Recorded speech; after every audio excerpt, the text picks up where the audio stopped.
La ruqya, c'est le traitement des maladies mystiques ou occultes par la récitation de versets coraniques, c'est-à-dire avec le Coran et les enseignements du prophète Mohammed alayhi salatu wassalam, nous arrivons à traiter les maladies liées au monde invisible, à savoir la sorcellerie, les attaques de djinns, etc.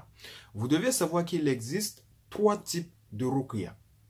Il y a la ruqya jahiliya, c'est une ruqya qui existait bien avant l'islam. Il y a la ruqya qui comporte du shirk, ce qui est totalement interdit en islam. Et il y a la ruqya par le Coran. Nous, en tant que musulmans, en tant qu'êtres soumis, c'est la ruqya par le Coran que le prophète Mohammed alayhi salatu wassalam nous a recommandé. Et Allah Ta'ala nous dit dans le Saint-Coran, dans la sourate 17 au verset 82, وَنُنَزِّلُ مِنَ الْقُرْآنِ مَا هُوَ شِفَاءٌ وَرَحْمَةٌ لِلْمُؤْمِنِينَ. Sadaqallahu al-Azim. Ce qui veut dire, nous faisons descendre du Coran ce qui est une guérison et une miséricorde pour les croyants. Donc le Coran guérit par la grâce d'Allah subhanahu wa ta'ala et qu'Allah Ta'ala nous facilite et qu'il nous accorde une bonne compréhension.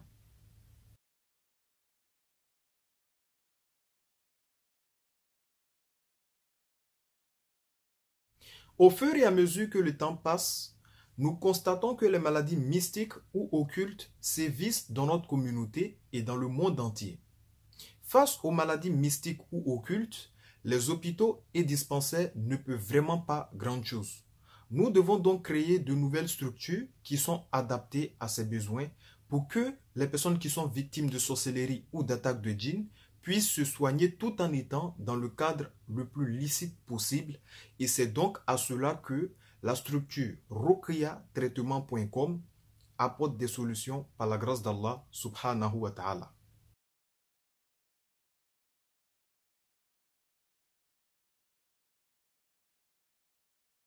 Nous avons pour objectif dans la ruqya de soulager dans un premier temps les personnes qui souffrent de sorcellerie ou d'attaques de djinns, tout en étant dans le cadre le plus licite possible. Et ça leur permet, par la grâce d'Allah subhanahu wa ta'ala, de préserver leur foi.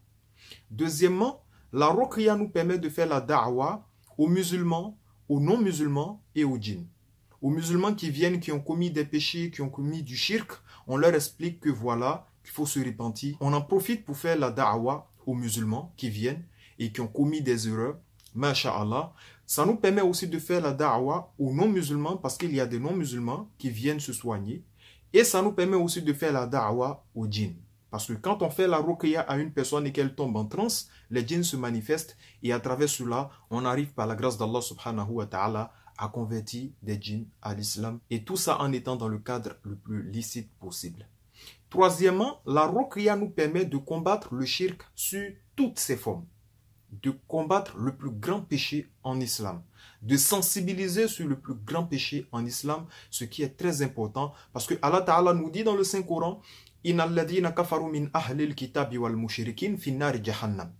Ceux qui ont mécru parmi les gens du livre ainsi que les associateurs, ils iront tout droit en enfer. Et comme il y a beaucoup de shirk dans la ruqya, eh bien la ruqya nous permet de faire la da'wa pour ne pas que les gens tombent dans le shirk. Et d'ailleurs, entre parenthèses, j'ai fait une vidéo sur le shirk que vous pouvez regarder sur notre YouTube ruqyatraitement.com et qu'Allah Ta'ala nous accorde une bonne compréhension.